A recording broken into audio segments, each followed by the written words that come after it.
Hey guys, Ryan Gill here with Hunt Primitive.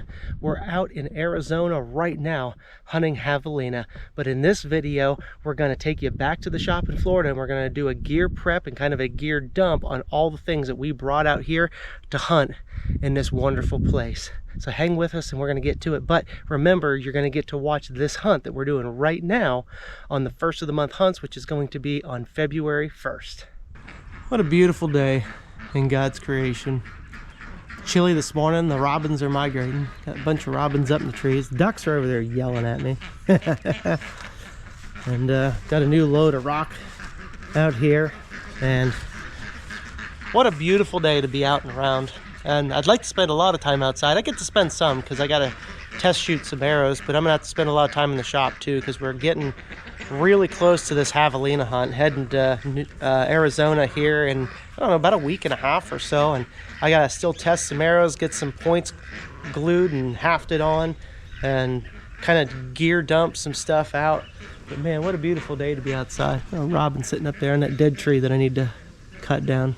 Sometimes I like to just walk out in the morning before the day starts, or the day's already started, I suppose, but I like to walk out and really appreciate what we get to live in.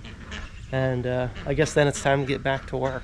So let's start seeing what we're going to get into. All right, so heading into this javelina hunt at Arizona, I have to actually put together a whole nother set of arrows.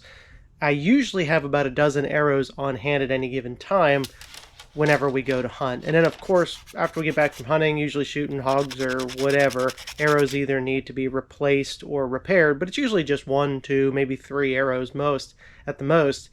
But in this case, I only have like 3 arrows with the Nap Easy points on them, and we have to take the Nap Easy to hunt javelina in Arizona because stone points aren't technically legal in Arizona, but ceramic points are. So instead of taking all of the points off the arrows that I already have, I figured it's easier in the long run to just make a whole new set of arrows because otherwise it's time wasted just swapping points.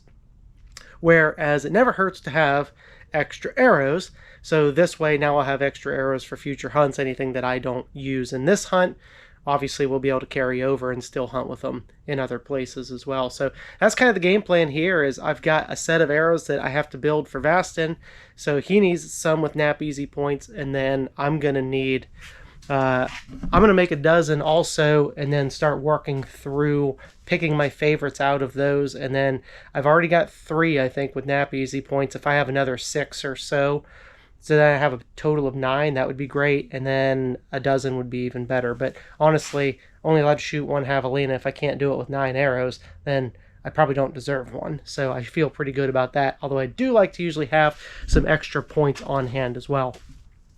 Just because accidents happen. I got a half a dozen here for Vastin's arrows, and then I got to go through all of these, pick up a half a dozen of the best out of this group. So I got to take these out and get shooting. And I got my arrows made, but I need to finalize like my top 6. And then what I do is I just go out and shoot over and over and over until I figure out which my absolute top 6 arrows are. It's a little bit of a process. Try not to shoot to death because I don't want to overdo it and develop bad habits, but I also have to shoot each individual arrow and make sure that there are absolutely no hiccups with it, which I already did a pre-shoot on them, and I only had one that had a little hiccup. Everything else was good. It's like I'm picking my best ones, and maybe I make a shot, and maybe it's me, or maybe it's the arrow, maybe it's my periphery of the arrow, but if you go through enough arrows and you have a set, doesn't matter what they're made out of, you'll eventually find 6 or a number within that set of arrows that just seems to be magical. And so that's typically what I'm doing, is if I pick it up and it goes right into the center of target where I'm shooting, and I'd shoot like 3 shots with that arrow and it does great, I'm gonna, at different ranges, I'm gonna put what I call a blue dot on that, and I have 100% confidence in that arrow. If for whatever reason, even if it's my own shooting, all it is a confidence issue with me. So if I shoot it and I'm like, that one was off to the side, was it me, was it the arrow, I don't even question it. Then what I do is I set it aside. It doesn't mean it's a bad arrow, it just doesn't get the blue dot. But for some reason I can talk myself into believing that those are the absolute best of the best arrows are the blue dots. So therefore, when I pull an arrow to shoot at an animal, I'm going to be shooting my very best arrow every time. I don't want to have to worry about anything except making that shot. So it's just a confidence builder that I go through. And then the other arrows, what I do is I typically save those. They're without the blue dots, but they're still good arrows. And then I use those for if I need like a follow-up shot, or maybe I'm shooting at something like a raccoon or whatever, then that's when I'll use those ones. But whatever I'm hunting, I'm dedicating that blue dot arrow to that one.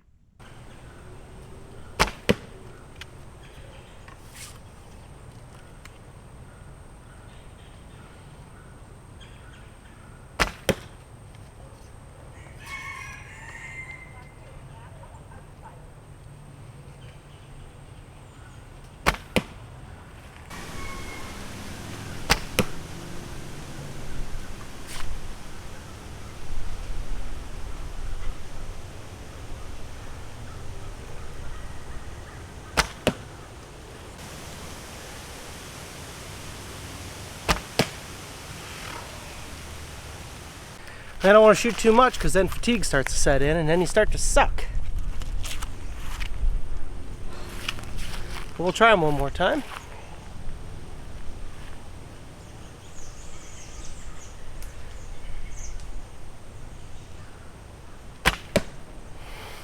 It's good.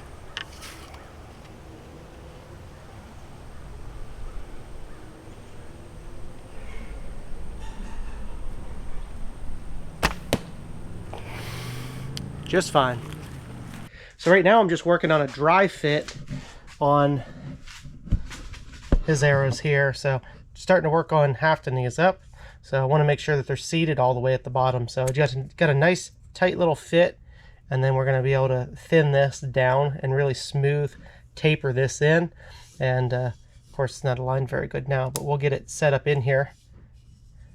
Spin it up really good, and then we'll pine pitch glue this in. And of course, I'm assuming that you guys know that I have the full length versions on how to do that. So if you haven't been around the channel for very long, I've got full length versions on like how to haft the stone points.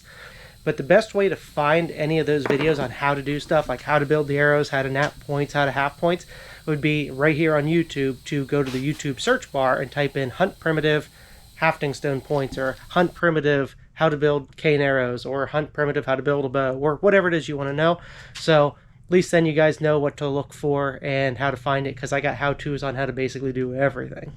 I got all my gear set out, ready to go for Arizona, so I figured we'd do a little gear dump, show you guys what I'm traveling with, what I'm hunting with. And it probably looks like a lot of stuff because you're also probably seeing all the work stuff on the workbenches behind me. But basically everything that's between my arms right here on this table is what I'm bringing. And it's surprisingly less than most people probably travel with. I don't like to pack a whole bunch of stuff.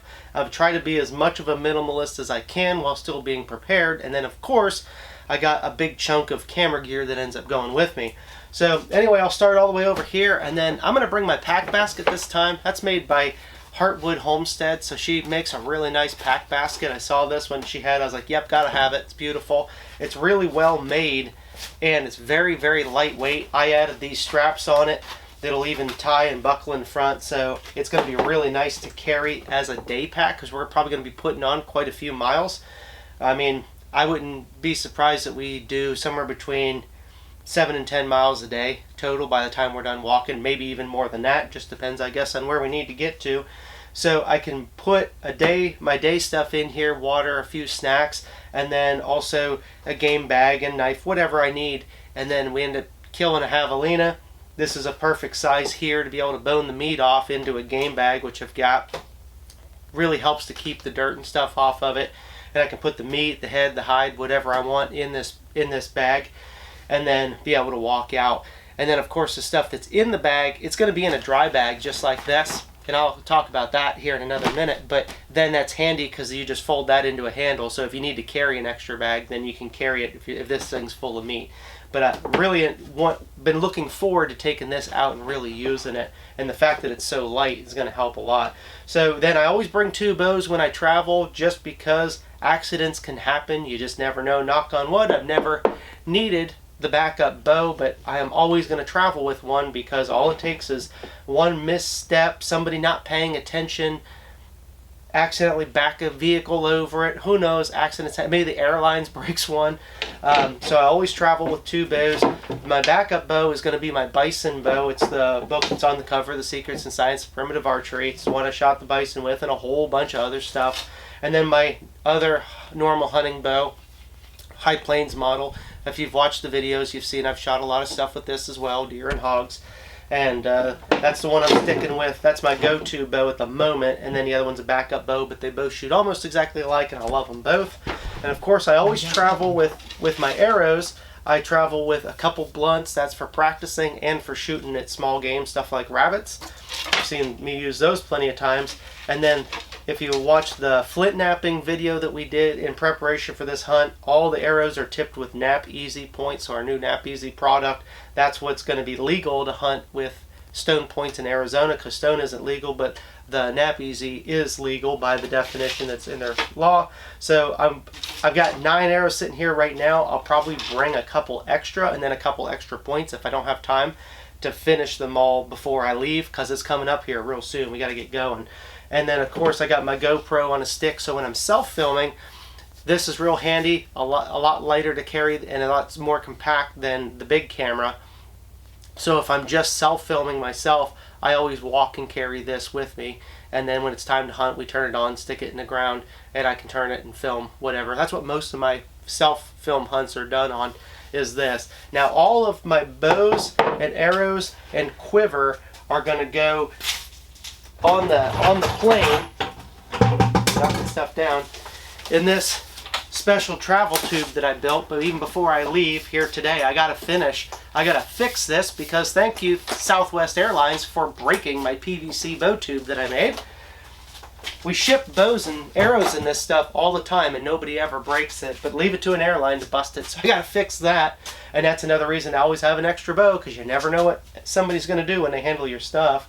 So bows, arrows, and the GoPro stick are all going to go in there, and the quiver also. Now my quiver, you've seen me hunt with this quiver a lot of times. It's been in a lot of places. So of course I've got my normal stone knife here as well. You've seen me get into situations where I need to pull that out and finish off an animal, or any other task that I may need a knife for. A lot of times I don't carry a steel knife with me. I will be on this trip though anyway, and I'll talk about that in a minute. But on the back of my quiver, I've got a little pouch that's got some necessity things in it. So stuff like there's a lighter in here, there's a little sawed-off pressure flaker for sharpening stone points in case I chip or break one or whatever. I've got an extra bowstring, an extra finger tab, and then a little block of pine pitch that's in a Ziploc bag, so this way if it happens to get hot and melt or something a little bit, it doesn't stick to everything. But then it's also handy to have that Ziploc, because if you did find yourself in bad weather, which I've done before, boy, it's handy to have a little Ziploc to put your phone in. So I always just do that, keep that with me. And then a little bit of deer back sinew is rolled up and stuck in here as well. So just some little extra things. And then also a little compact diamond flat knife sharpener for steel knives. Very handy to have along with you as well. So that'll all go in that big tube. And then you guys know I love working with the stone knives and if we get the opportunity to use the stone knife and there's plenty of daylight and it's handy to bust it and skin it down with the stone knife, we'll do it. If we're up against the time or whatever, I'm not going to travel across the United States without a steel knife. Sure, I'm the primitive dude, but I always have one of my Hunt Primitive Skinners. That's made by Jason Smith at Hobo Forge Survival, so he's made me a few of those. I've got several of these, but I always bring one on a hunt, and more times than not we end up using it, especially if we don't end up using a stone knife. And then so that'll all be packed up in the bow case. And then I've actually got my wife's Jansport backpack from high school. So she was a teenager running around in that backpack. So I always say those Jansports last forever, and they sure do. So I stole it a long time ago. Well, she let me borrow it to take hunting, and then I brought it back kind of stained up. So then apparently I owned it after that. So that's been handy. This is what all my camera gear is going to go in, and this is going to be my carry-on for the airplane. So I'll have my drone. I'm going to bring the drone because, shoot, I'm going all the way to Arizona. It's going to be beautiful. Why not bring the drone? Yeah, it's annoying to carry it around. I'm not going to carry it the whole time I'm hunting, but there will be some times that we've got a little bit of downtime, maybe eating lunch. I can put the drone up and get some nice footage. And I've got the dang thing, so I might as well use it. So that'll go in here, and my GoPro batteries and extra GoPro and SD cards, all that little wires and whatnot, that's going to go in here as well, unless I bring stuff with me in a dry bag. And then the big camcorder for getting the good footage overall. And if we get into a situation where, say, I've got one killed and we're investing still hunting, then I'm going to leave the GoPro at home, and then I'll take and we'll try to get some good footage and be able to zoom in on stuff. And then if he shoots one first and I'm still waiting, he's usually pretty good about, he'll carry the camera and film. Gives him a reason to still be out there and having fun. So that'll all be in here for the carry-on. And then this will be a dry bag that goes with me in the pack basket. This is what I was talking about, this is my closed one, but yeah, they keep everything dry, but then they have a handle. So if I need to pull it out, I can just carry this if I've got meat. But this dry bag is going to hold stuff like toilet paper, which of course I like to have. That's awfully handy. So there's a game bag for meat and a couple of wipes. We've gotten a situation where it's real handy to have those for not only bathroom reasons, but also if you've got you end up with a nasty cut that's got junk on it, you can clean it off a little bit, or you end up skinning an animal out and you got some stink on you or whatever. It's handy to have a little bag of wipes with you. So we've gotten kind of spoiled in that way. I'm not a big binoculars kind of person, never use them here in the East, but when we go out West, having a fixed pair of binoculars, 10 power, is real handy. I mean, you're seeing a lot longer distances. If we're having a hard time finding the animals, this is going to really help, you know, be able to spot something. So of course I'm going to travel with these, and that's going to stay in the dry bag if I need it. Down in the bottom of the dry bag also, I bring a copy of one of my books. I usually have one of the three, depending on what I'm hunting, and I decided to go with the 3rd edition, The Secrets and Science of Building Bows and Arrows. And they'd say, well, what do you need to bring the book for? It'd say, well, I don't specifically need it, but it's a great opportunity. As you've probably seen before, I have an animal that's down and dead, and I can pull this book out, and it's a great little advertisement for me. I can film, you know, an ad for folks saying, hey, if you guys want to be able to build all of this stuff and take it out and hunt just like we do, this book right here will teach you how. And so it's a great opportunity, so I always bring that along. Plus, sometimes you never know who you run into, and at the end of the trip, you end up gifting a book to somebody. And of course, with that, it's always an ink pen that's going to be used to fill out my tag. So that's one of the reasons I always have my tag, instead of in my wallet or whatever, it's going to be in my dry bag with my license and all of that. And I'll put this inside this book so I always know where it's at. So this way, when I get there and I've got to do it, I always remember to film my book. And then I can fill out the tag, apply it to the animal, and then we're good to go. And then also I carry a little tube of super glue. That's kind of the first aid kit for the most part. You end up getting yourself a pretty nasty cut. If I've had some pretty nasty cuts before, and then you end up pinching it together, super gluing it, letting that dry, that can really help you out in a pinch. Plus, you never know what you might need to super glue, have some other sort of accident out there. And on the same lines of that is a roll of Leuco tape. So that's great for attaching tags to animals if you need to, or if you do have a situation where you need to tape yourself back together, you can cut a piece of your game bag or your shirt or whatever, and then this Leuco tape will help. It really sticks to your skin well. It's more like an athletic tape. And then also, if you're running around and you're packing around and walking a lot, and you end up getting hot spots like on your heels or your feet, or maybe you're carrying the bag and it starts to rub on your back, or who knows what all. If you get a hot spot or you chafe anywhere, having this and put that over that hot spot or that chafe, and that'll save you from being absolutely miserable. We've gone and done hunts for days at a time. By the end of it, you've got a spot on your leg or whatever that's just been absolutely rubbed raw, and it's terrible. It's such a distraction. So this will fix that. We'll get one hot spot, I'll put tape right over it and leave it there. Don't have to worry about it. I always carry along a little headlamp. Almost never use it because we don't do much tracking at night. If we shoot something and it's late, almost always, if we have to track it, we just let it go, because if it's that late, I probably didn't see very well where I hit it. So we don't do a lot of tracking at night. We usually just come back the next morning and then go look for it, just so we don't end up bumping it. But if it ends up, we do shoot it, we'll watch it die, and knew it was a great shot, then of course we're going to go recover it right away.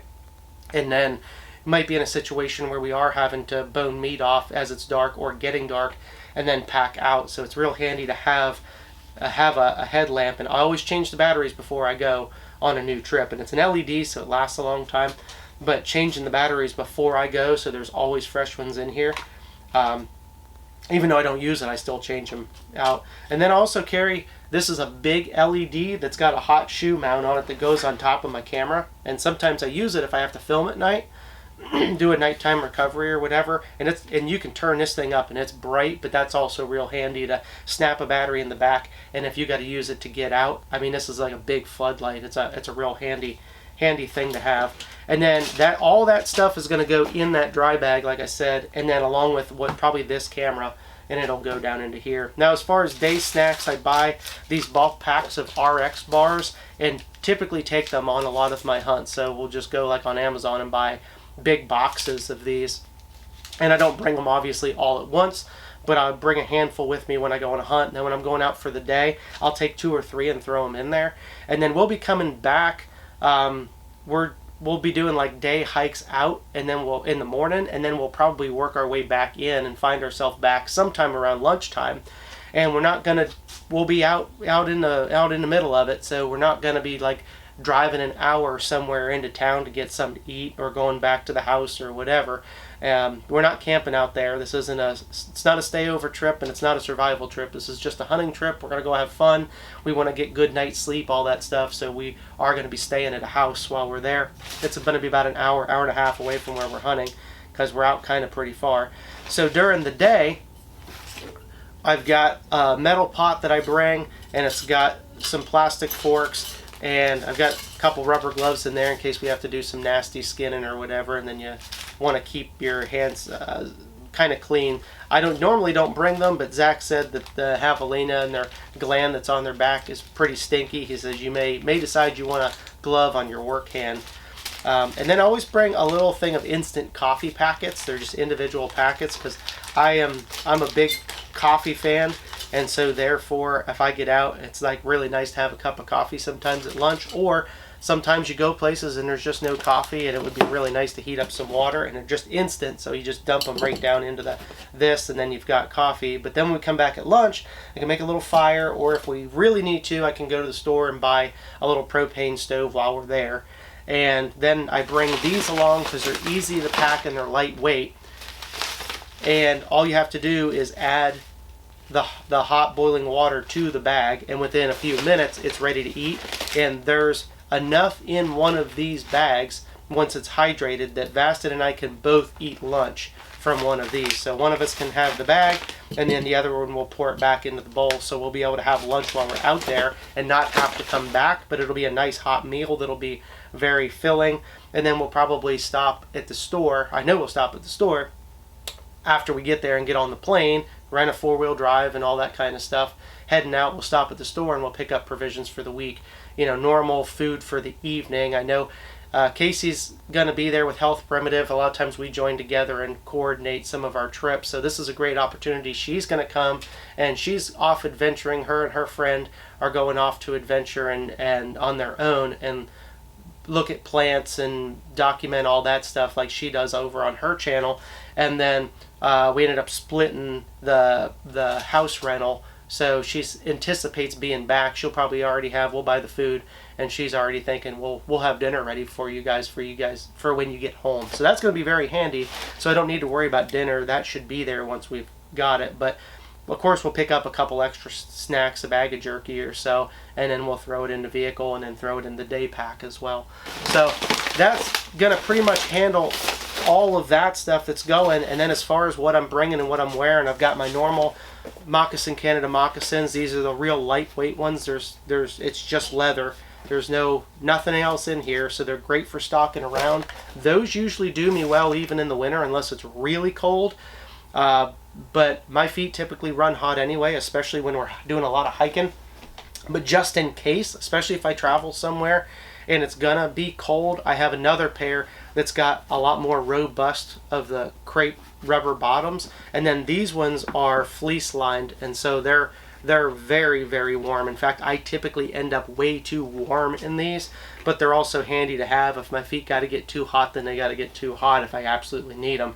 But it's going to be nice to have them if we end up in really, really cold weather and the ground's really cold, usually there's got to be snow on the ground for me to want to wear these. Outside of that, I'm usually too warm, but it's nice to have them just in case. And then this is gonna be everything that I'm bringing clothes wise, except for the stuff that's on the table. So socks, underwear, a little toiletries bag, deodorant, contact solution, all that kind of stuff. And I have some of my Hunt Primitive t-shirts in here that I have extra. And then what I'll typically be hunting in day to day is I'm going to be bringing 1 or 2 extra pairs of my normal hunting pants. Obviously when I get on the plane I'll have a pair, but it's nice to have 2 pair, obviously, because if you get one all bloody or muddy or whatever, you can swap to the other ones while you wash the other ones. And if I'm traveling, I don't think it's going to be a problem to carry 2, but if for some reason I'm running out of space, I'll just knock it down to 1 extra pair because I'll be wearing a pair as well. And then what I'm hunting in general is being able to layer up with my Hunt Primitive clothes. So I've got a standard thin short sleeve, which is a nice little base layer. Again, I kind of run a little bit warm anyway, especially when we're out running around hunting. I don't get super cold.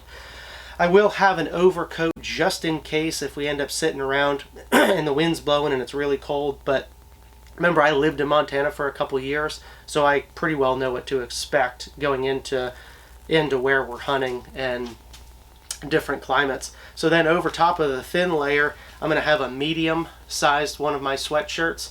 And one of the things that I really like about the color on these is obviously it's kind of a branding thing for me, but it also does help break up your outline instead of just a solid color shirt. You guys know I'm not a big camo person. If I'm hunting with primitive gear, it just looks better to me to not wear modern camo, but I don't care what you guys do. It's just what I do.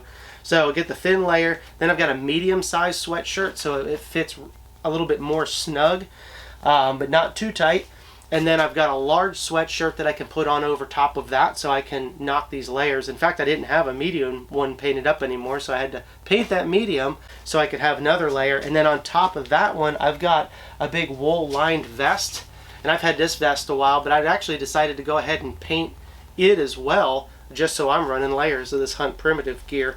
And this vest really, really keeps me warm, keeps my core warm, and it keeps my sleeves still relatively small because I don't like wearing big sleeves because when I shoot, my string hits my sleeve. So big coats and stuff, I don't shoot well with big coats at all. I always hit my sleeve and mess up the shot. So I would rather my arms be a little bit cold if necessary and then be able to wear this and keep my core warm as needed. And I usually have a little beanie hat with me as well. I'll probably need to grab one of those before I leave just in case, but I oftentimes don't wear them. So yeah, I got all that stuff painted up and ready to go. And then all of this bag will sit perfectly down inside this surplus bag. So I've had this a while and it's perfect for traveling with because that pack basket, funny enough, will slide perfectly right down inside of this bag. And then one dry bag will go down inside, and then the other dry bag can ride up top, and there's still plenty of room up here, and some stuff moccasins can be stuffed down along the side. And then it's got some little pouches on the side for if I absolutely need something else, but we don't have a tremendous amount. It'll all fit in the bag, no problem. But then another reason that I really like to have the bag is because if we probably won't need it this trip, but especially like when we went to Idaho and did the elk hunt, then something like this isn't big enough to try to pack, an elk or a bigger animal out. So this thing ends up being your pack frame because it's got a frame. And I know a lot of military guys say they hate these things and don't have great memories in them, I suppose, but they snap together real well, and around you can carry the load on your hips really well. I like it. It fits me really, really well. And if I got to do some heavy packing, then I can take all of my other stuff out of it. And that's why this one's got blood on it, because we've used it to pack out that elk. And so it's a tremendous help to have this big bag if you really need it. But then it's great for travel because I can put all my stuff in it, throw it on the plane, and it's pretty well taken care of. So yep, everything there that you see, it's either going to go in that bow tube, or it's going to go in this on the plane, or the backpack with the camera gear is going to be my carry-on.